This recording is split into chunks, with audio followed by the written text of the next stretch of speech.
6-ാം തീയതി നമുക്ക് നമ്മുടെ ഇലക്ഷൻ വരികയാണല്ലോ. അപ്പോൾ മാം എന്തിൻ്റെ അടിസ്ഥാനത്തിലാണ് മാമിൻ്റെ വോട്ട് രേഖപ്പെടുത്തുന്നതെന്ന് പറയാമോ? നമ്മളുടെ രാജ്യത്തിന് കൂടുതൽ നല്ല രീതിയിലുള്ള വികസനം വരുന്ന രീതിയിലായിരിക്കും എപ്പോഴും എൻ്റെ വോട്ട് ഞാൻ രേഖപ്പെടുത്തുന്നത്.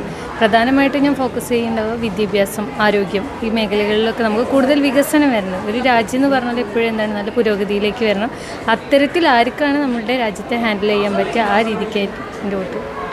Okay, thank you ma'am. ഭരണഘടന നിലനിൽക്കണം. ഈ ഇപ്പോൾ നടക്കുന്ന ഇപ്പോഴത്തെ രാഷ്ട്രീയം, കേന്ദ്ര രാഷ്ട്രീയം മതങ്ങളെ വിഭജിക്കുന്ന ഒരു രൂപത്തിലുള്ള ഭരണമാണ് നടക്കുന്നത്.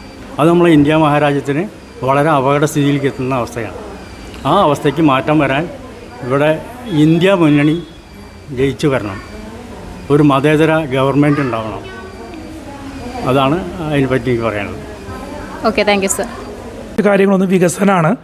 ഏറ്റവും നന്നായിട്ട് വികസനം നടത്തുന്ന ആളുകൾ ഏത് മുന്നണിയുടെ ആളുകളാണോ അവർക്കാണ് നമ്മൾ പ്രധാനമായിട്ട് എന്ത് ചെയ്യുന്നത്, വോട്ട് വിനിയോഗിക്കേണ്ടതെന്നുള്ള അഭിപ്രായക്കാരാണ്. ഒന്ന് പ്രധാനമായിട്ട് ഞാൻ ഫോക്കസ് ചെയ്ത രണ്ട് കാര്യം, ഒന്ന് വികസനവും, രണ്ടാമത് വർഗീയതയ്ക്കെതിരെ ഏറ്റവും നന്നായിട്ട് ആരാണോ പോരാടുന്നത്, അല്ലെങ്കിൽ ആരാണ് അവരുടെ എങ്ങനെയാണ് നമുക്ക് വോട്ട് വിനിയോഗിക്കാൻ കഴിയുക, ആ രീതിയിലുള്ള കാര്യങ്ങളോട്ടാണ് ഞാൻ കൂടുതലായിട്ട് ശ്രദ്ധ.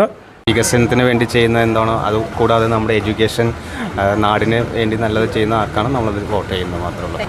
മതേതരത്വം, അതുപോലെ നാടിൻ്റെ വികസനത്തിന് വേണ്ടി പ്രവർത്തിക്കുന്ന ആരോ അവർക്കൊരു വോട്ട് ചെയ്യണമെന്ന് ആഗ്രഹിക്കുന്നു.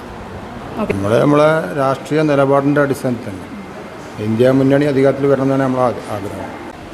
നമ്മുടെ നാടിൻ്റെ വികസനത്തിനും വിദ്യാഭ്യാസത്തിനും പിന്നെ പൗരത്വ ബില്ല് എന്ന ഒരു സംഘടനയ്ക്ക് എതിരെയായിട്ടാണ് നമ്മൾ ഓരോരുത്തരുടെയും ഈ വോട്ട് കൊടുക്കേണ്ടത് എന്നാണ് എൻ്റെ ഒരു അഭിപ്രായം. Thank you ma'am.